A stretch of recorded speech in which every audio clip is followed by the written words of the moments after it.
Hey, Tyler, thanks for joining me today. No problem, Yaro. It's a pleasure to be here. So, looking forward to learning more about how you did something that I think so many people on this planet want to know how to do, but are probably scared to possibly even consider doing it, which is transition from a full time employee of someone else's company and Hmm. then basically running your own business. What I like about what you're going to share is you did that basically doing what you did while you were an employee, right? So, you managed to find a way to take your what you did as a job and turn that into a business. Is that right? Yeah, yeah, that's right. Awesome. But I basically I went straight into selling services, and so it was the same skill set of what I Okay. did in my job. Yeah. Yeah, that's really smart, and I'd love to explore that. But first of all, I'd love to just look at your motivation behind it. So I can imagine, you're an employee at a company. At what point did you decide that I want to change? Yeah, and it wasn't a light decision either, because I mean, as far as jobs go, I had one of the best jobs. Like, it was a great company that I worked for. It was a fast growing company.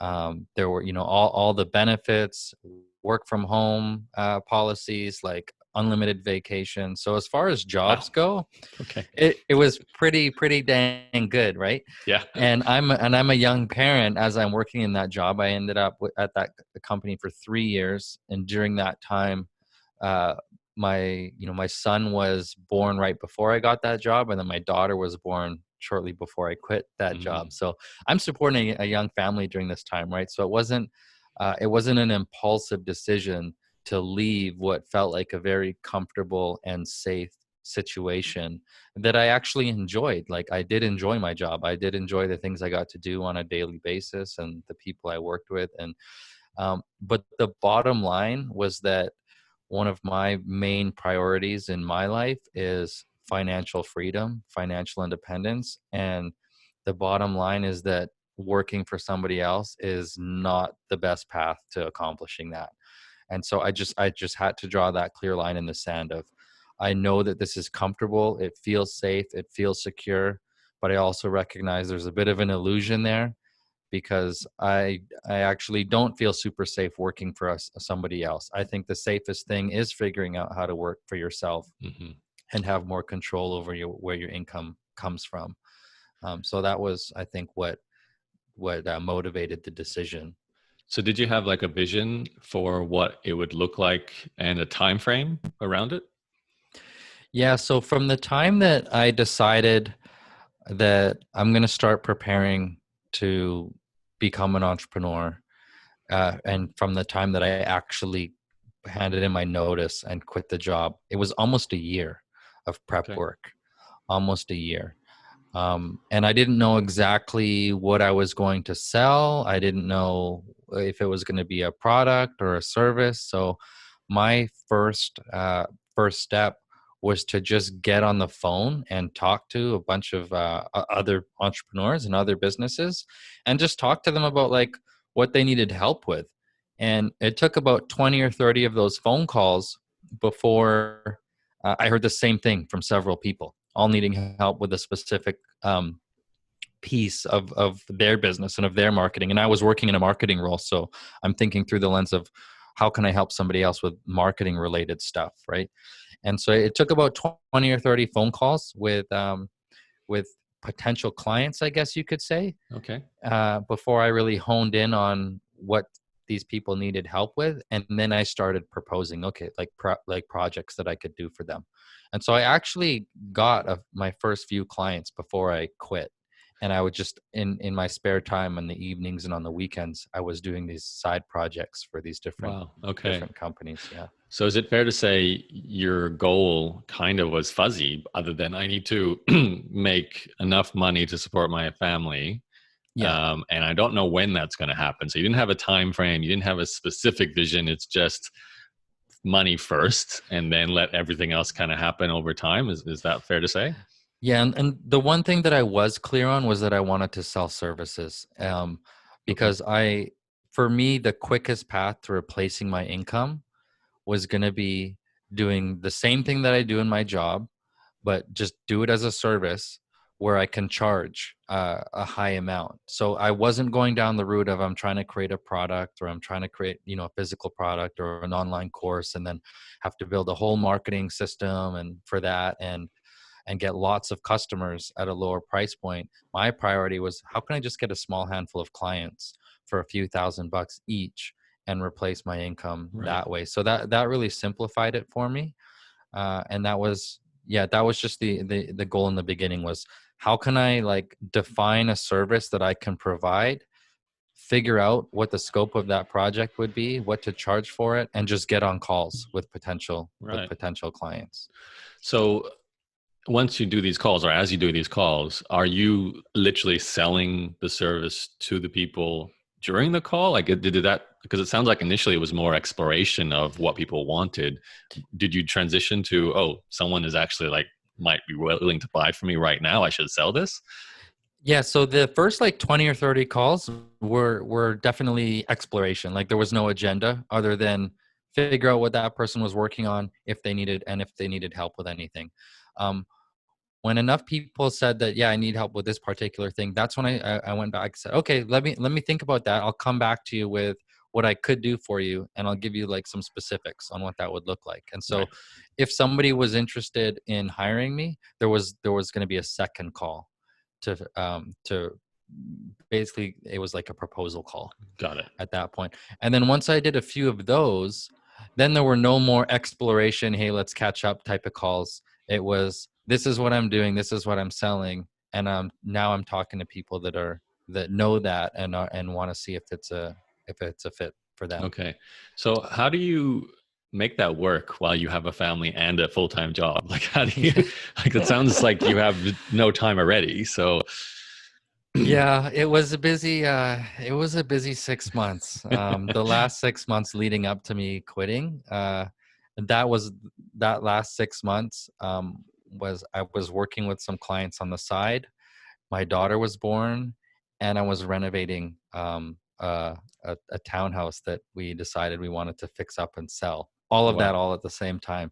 So I didn't sleep a lot for about a 6 month period, and then it got better after that.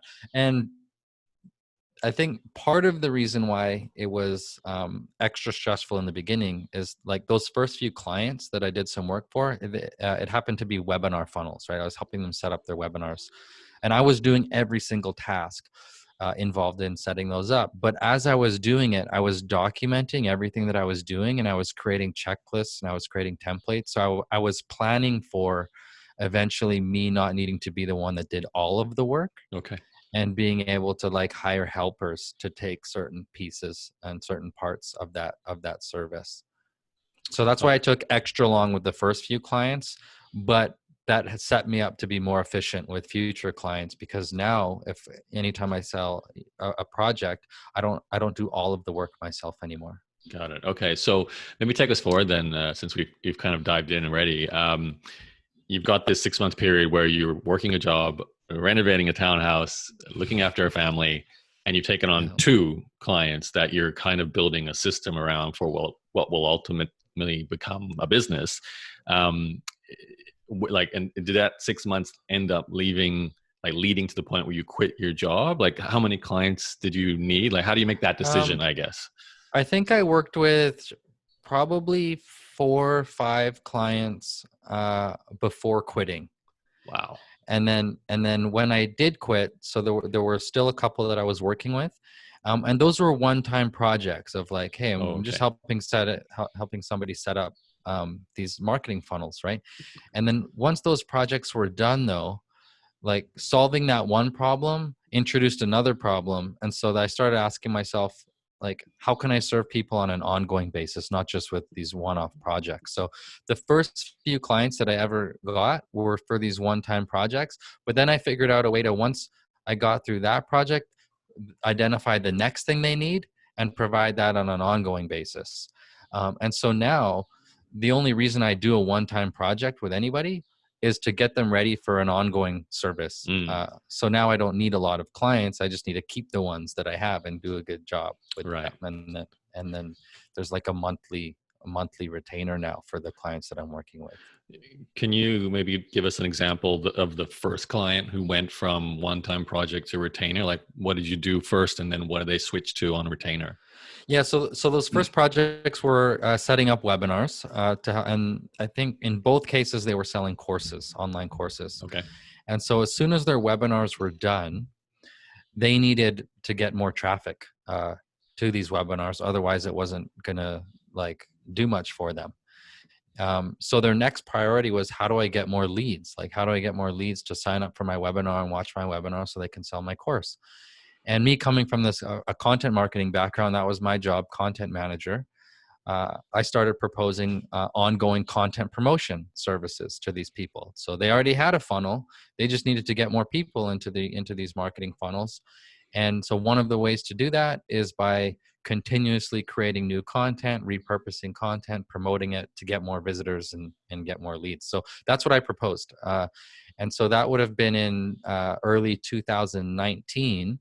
This was after I quit the job, and I started sending out proposals for ongoing like content marketing Okay. services. And that allowed me to keep some of the clients that I built funnels for, because now the problem they were trying to solve for was always having more traffic and Right. more leads going into these funnels. And that's the skill set you had from your job, right? You were doing content marketing there. So it's Yeah. almost like you were, I mean, maybe the hard part here is actually having the people to phone up in the first place who might be potential clients, right? That like, were those just friends and Yeah, it connections? was mostly yeah, it definitely wasn't like me doing cold calls. It was me like reaching out to my warm network, people that I had, friends of mine, other entrepreneurs that I knew of, people that I had worked with or talked to because of my job or created content with, or yeah, it wasn't cold outreach. It was all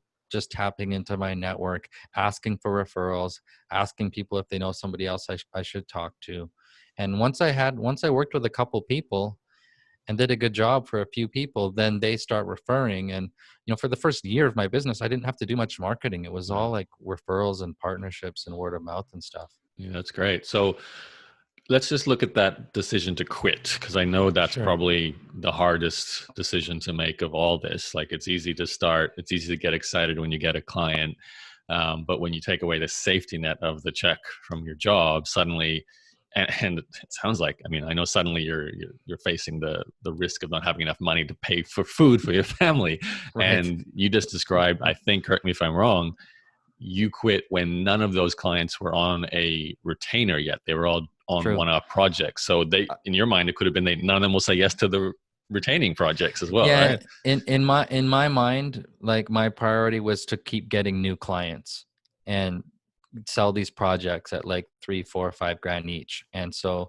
I just did the math of I need like 2 to 3 new clients every single month. And then it was, within a few months of doing that, I realized, hey, if I just found a way to serve people on a ongoing basis, I wouldn't need to constantly be hunting for new clients every month, Right. and new projects to do. Okay. Can you remember back to the day or the week that you did decide to hand in notice? What hmm was the strongest fear you still had that you were trying to overcome at that point? Do you remember? Um, yeah, I don't think I was afraid that I couldn't get clients. It was, um, I was just focused on like developing my proposals, on tweaking my pricing, on changing the deliverables. Like I wasn't so much worried about because again, just because of the model I chose, because I was selling services where it's several $1,000s would come in per project, I didn't need to have a lot of sales conversations. Hmm. So as long as I could get 2 to 3 calls in my calendar a week, um, I'm good. I Okay. know that a month will go by and I'll get some new clients that month. So I wasn't super worried that I wouldn't be able to get clients. My focus was on the fulfillment process. Having never been a service provider before, I was like doing my best to make sure that Right. I was doing a really good job for them and so that I could start getting the referrals, making sure I was charging enough, trying to learn how to delegate some of that work without taking away all of the profit margin. Like I was really digging into the financials of of selling a service at that point. Yeah. Yeah. Okay. So it sounds like there wasn't like an existential crisis about quitting a job. It's like, I know I've got a business that's starting to work. I just see this list of things I've got to do for this new project. And that's Right. where my brain is building for the future, not, leaving this Well, job. and one thing I did do as kind of a hedge against risk, because this wasn't the first time I quit a job to start a business. I Okay. Oh, had really? failed at doing that before. Oh, wow. Yeah, I and didn't know that. in 2015, I left a comfortable job as a realtor working for developers, and to start a digital magazine. And within like 3 months, I burnt through all my savings and then had to go looking for a job to get back on my feet again. Right. So, yeah, I've done the quit your job and start a business before, but the first time it didn't work out. So to protect me from myself of possibly making a dumb decision, as soon as I did quit my job, the first thing I did was join a mastermind group full of entrepreneurs, and that have all been through this before, Mm, and and so that I could every time I had an idea or whatever, I could bounce it off of them, and it also gave me some accountability. So right. it helped save me from myself, I guess, just having access to those mentors and those other people that were ahead of me.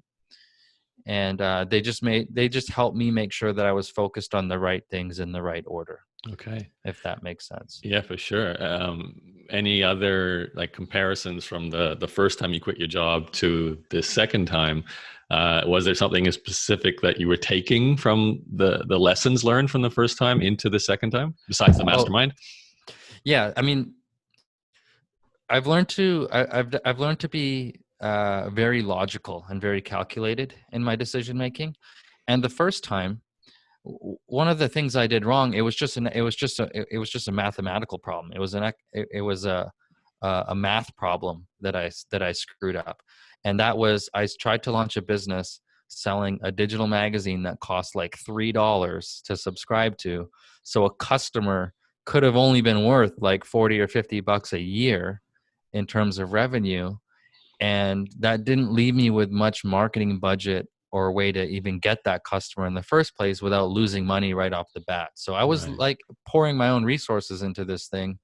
And, a few months into it, I'm like, burned through my savings, don't have enough subscribers yet. And it was just like, yeah, maybe my motivation was good. My mindset was good, but it's just the math didn't work, Mm, you know. So this hmm. time around, I asked myself, how can I charge a high dollar amount so that I need as little customers as possible, and I'm not worried about my own survival every single every single month. So Right. it only took me, from the time that I actually quit, it took me about 3 months to replace what I earned in my salary, and then it took about 6 months to double it. And since then, I've covered my own household expenses just fine, and the priority has become, how can I reach higher revenue goals so that I can afford certain, more team members and more tools and more marketing, but it's like my personal expenses are covered. Mm, Um, so in the beginning, that was the focus, was just like, what's the actual number that I need as like take home pay, after expenses, after, um, because it's not just as simple as revenue and you keep all of it. Like I had to work through charging enough to make sure that there was money for the fulfillment, some money for my own marketing and tools and content creation and that kind of stuff, and then what was left over was enough for me personally. So yeah. it took a few months to work through that, but charging a high dollar amount and selling a service is what, I think that was the smart decision this Right. time around versus the previous time when I was trying to sell a subscription to a digital product and I didn't really have much budget to pull that off properly. Yeah. I guess the first time around, it sounds like a business where you're kind of, it's like a Hail Mary, you're just throwing something out there, it could explode, and then you survive and do really well, but there's no middle ground. You're not going to, like you said, you need to really hit some home runs to Yeah. make enough money. But consequently, second time around, sell a service, charge a higher price.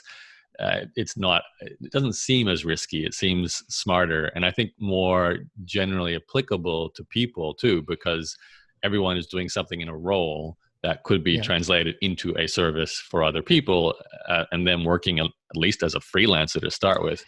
But I'd Yeah. love to go forward with, okay, so you quit your job, and then, like you said, you're trying to balance the numbers with paying yourself, supporting your family, growing a company where you need to start delegating to other people to do things, because you could find yourself in a situation, especially compared to your job where you had all these safety nets, you had unlimited holiday, but with Hmm. your own business you could find yourself doing the same roles with, if you have a holiday, the business is not running Right. anymore.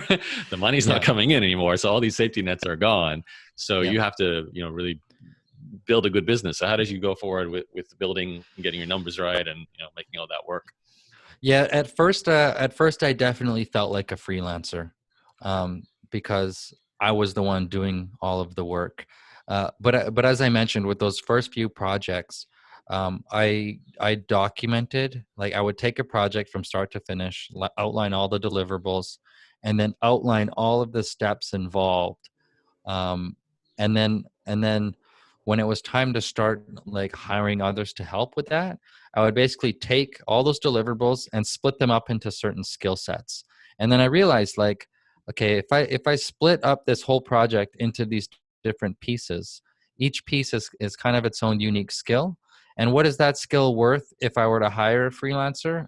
In many cases, these individual pieces can be done by people that cost like 10, 15, $20 an hour, right? So I started, even though I'm the one doing all the work for the first few clients, I started to arrive at a total number of hours and a total like labor cost Mm. to create all those deliverables. And then and then I started factoring that into the pricing when I started selling these things. So I think in the beginning, my the simple method I used was just like double it. Like whatever I expected to spend on labor, I just doubled that, and that Okay. was what I charged. And then that left me with enough to pay myself. Uh, Also a bit of a buffer for being able to spend money on marketing and get that client in the first place. And then some of that could go to like fixed costs and operating costs, like Mm. renting an office and paying the internet bill and stuff like that.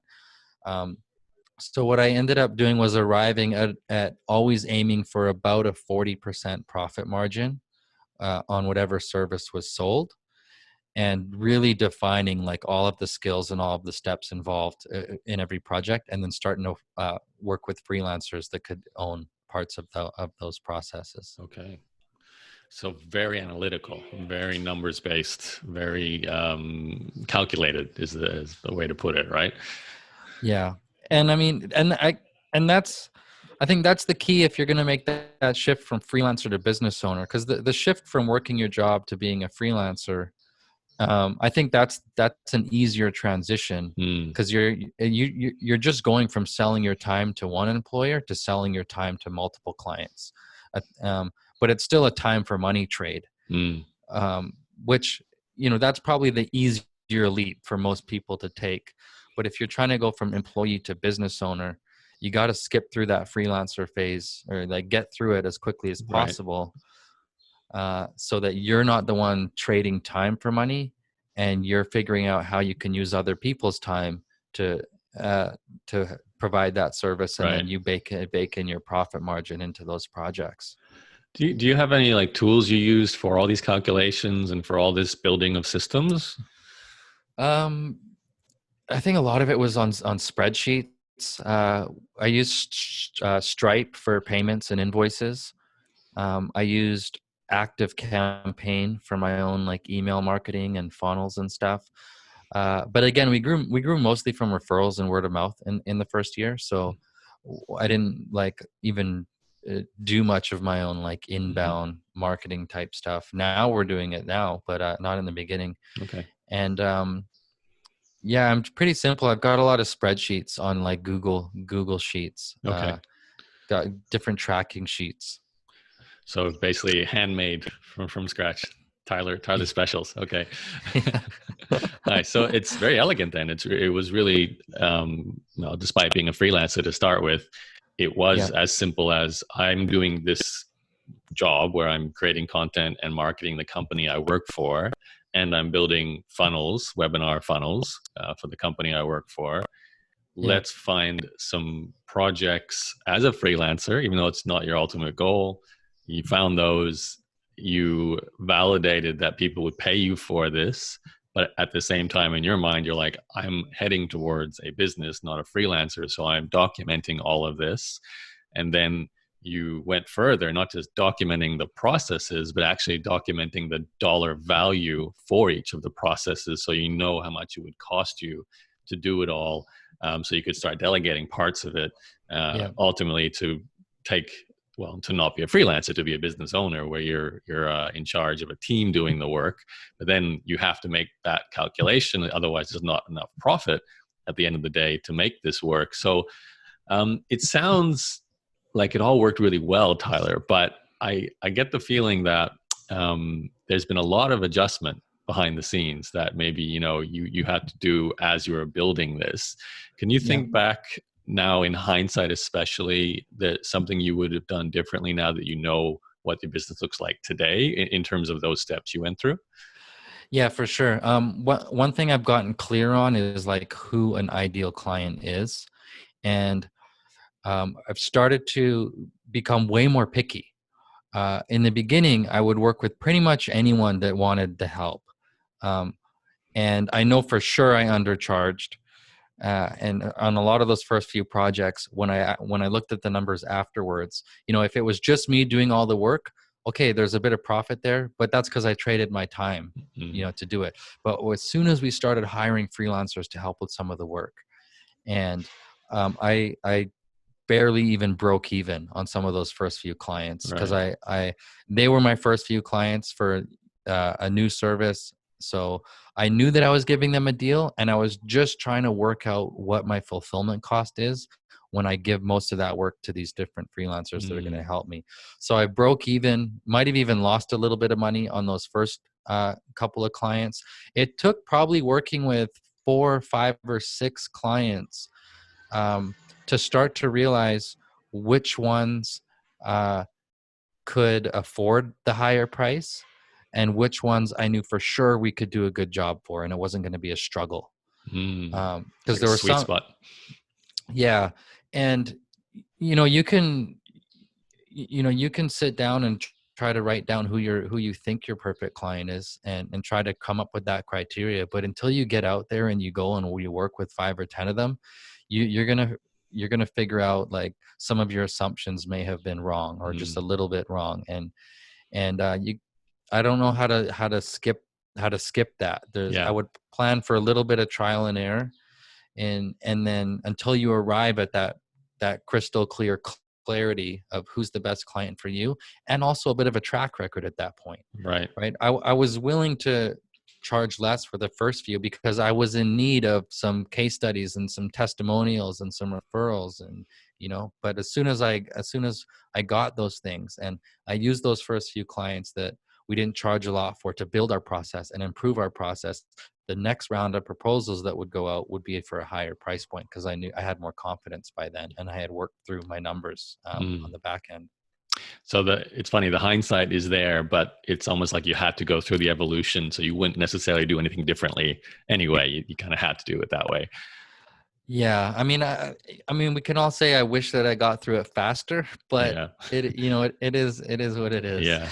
Now you hire people fairly quickly. That's not a job you would have done within your job. Like as an employee, you weren't in HR, so you didn't have to really build a team. So where did that skill set come from, and how did you hire people? Where did you find them, and what did you do to hire them? Yeah, so one of my favorite places to find freelancers is there's a website called freeup.net, I think it is. Okay. And they pre-vet all these freelancers that are listed in this marketplace. So only the top ones that actually have a track record and a portfolio of good work make it on there. But they're still all very reasonably priced, and they're from all over the world. So most of our team, probably 5 or 6 of the people that that we work with right now all came from free up. And then I find that giving people like an assignment as a test, like have them actually do a little bit of work, not just tell you they can do it, but have them actually do it as a quick test, even if you pay them a little bit for their time, Mhm. before you bring them into a client project, was helped filter through some of those people as well. Okay. And we're managing everything virtually. We use Asana for project management. We're using Basecamp as well for client communication, and some of the Okay. team communication happens there. And but yeah, so we've been able to build like a remote team. There's people in North America, people in Philippines, people in different parts of the world, and we just communicate through these tools. Okay. What does the team look like today, and what does a day in the life of Tyler look like at the moment? Yeah, so now this year I actually get to spend more time creating content now. Like we recently launched a podcast. We're doing 3 episodes a week. We're starting to run our own ads on social media now. You know, we get to like drink our own Kool-Aid now and actually create and repurpose and promote content to drive awareness for the business. Didn't really do that in the first year because I was just so focused on trying to get calls in my calendar, and I was involved in the client fulfillment process and doing all the sales calls and doing all the client calls. Now that I'm a bit more removed from client fulfillment, half my time, maybe a third of my time right now is more on the sales and marketing type of activities now, Okay. which is cool because that's what I like to do. But it was like a year of like documenting every single Mm. little step and creating standard operating procedures for all the stuff that's happening internally. It was a painful process to go Yeah. through, man. Yeah. uh, It's important to highlight, like, that's the not so fun part of switching from a job to being your own boss, right? It really is going yeah, through that hard slog of creating all these procedures and systems that, it's not fun writing, yeah, it's not marketing, it's not creative writing, it's just basics of how you do something. yeah. And it's funny because well, and I think when you decide that, hey, I'm building a real business here that doesn't just rely on me, and there's actually other people and other systems involved, you have to be the system builder. Like you have to create those systems for every department inside of your business. And there's a constant battle in my own mind of, this is faster, like I can do this faster if I just do it myself. Mm. But if I do something myself, then I got to do it myself next time and next time and next time and next time. And so like I'm constantly auditing my time, asking myself, am I doing something that if I just put in some extra time right now to document this and delegate it, that I don't have to do it again. So I'm constantly having to protect my time by identifying the tasks that are repetitive, that are not the highest value activities, or not as valuable as me doing sales or marketing and like driving the growth of the business. And so anytime I catch myself doing those kind of tasks, I very quickly switch into like system builder mode and try to make it so that that's the last time I do that repetitive task, Mm. if that makes sense. Yeah. And so now, because we sell content marketing and funnel building type services, our team, we've got about a half a dozen people, and they're kind of broken up into specialists. We've got an email marketing guy who can set up the email automations for these different client funnels. Is that We all got a active campaign? Yeah, we like active campaign. Okay. We have a Facebook ad guy, two of them actually, two of them that we're testing kind of against each other. Okay. and then there's like graphic design, copywriting, video editing, and like social media scheduling stuff. So I mean, there's about 6 or 7 skill sets involved in the service that we provide to Mm. somebody. And by training these freelancers to, they each own those individual skill sets, now when somebody hires us, it's kind of like they get a half a dozen person marketing team that's being deployed onto their project. So they end up with like, the specialized skill set of all these different people being brought together to do Mm. some work for them. Mm-hmm. Mm-hmm. You didn't do every one of those roles, though. from day one, right? Like you were actually delegating from day one because you're not a video editor and a Facebook ads guy and a graphics person, right? Yeah. No, I didn't do every single. It was just for the webinar projects that I did everything myself. Oh wow. For the first few ones, it was as soon as we started providing content repurposing, and that's when the need for the graphic design, the video editing, social media scheduling, all that kind of stuff. And by that point, I already knew that I couldn't spend my time doing on those things. It would have messed up the math. Those were all activities that were worth less than $20 an hour. So um, even before we had the revenue, I was already earmarking like being able to pay those people, because if I put that stuff in my calendar, there would be no time left for anything else, and Mm-hmm. I would be shooting myself in the foot. So as soon as I actually pre-sold the content marketing offer, I just posted on social, hey, we're thinking of providing this content repurposing and promotion service to other businesses. Is anyone interested? And as soon I had about 10 people say, yeah, I want to talk to you, jumped on those calls, sent out some proposals. And as soon as I got those proposals, bam, we hired the freelancers right away before the work even started. Wow. Because I just knew if I did all that myself, I would have been drowning. Yeah. Okay. All right. Well, Tyler, I think you pretty much covered everything. To sort of summarize, it's an evolution. It really is. I think Yeah. I was to sort of look back at what is most important. I feel like you validated the idea while still in your job by just doing phone calls to your network.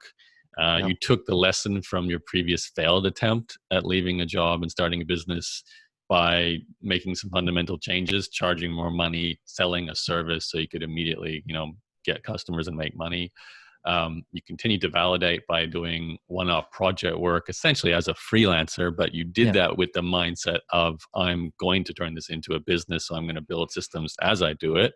Then, and I think this is really clever, you realize that you thought it would be about getting new clients all the time to make enough money to cover what you used to earn in your job.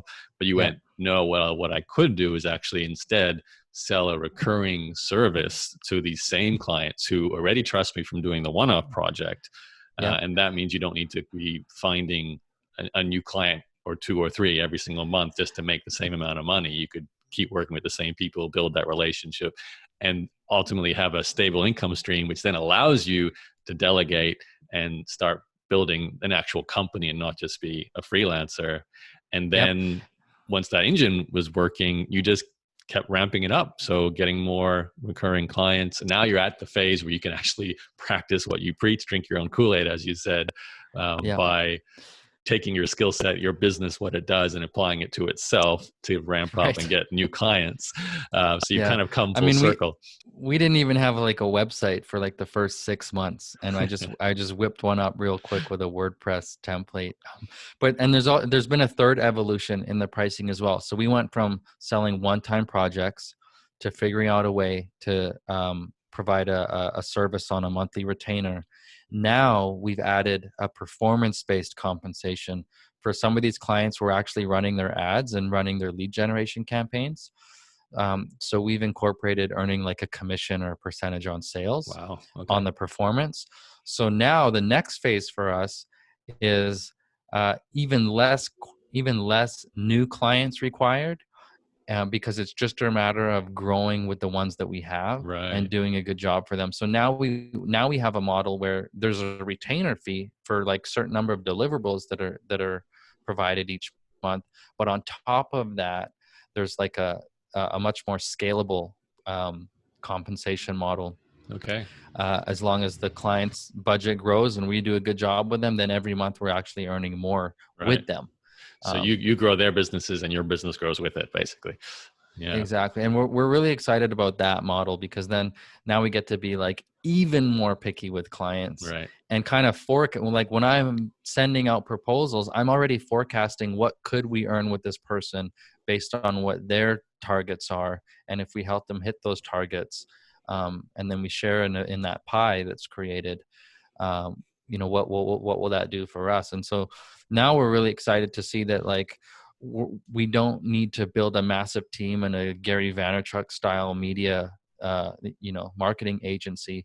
We're going to try to keep our core team tight, um, they'll help us with our own marketing and kind of build these micro teams around these certain clients. But it's not a game of constantly needing new clients anymore. It's just a Mm, game of like being really, really selective with who we work with, and then hopefully working with them for several years and not just like for a couple months at a mm. time.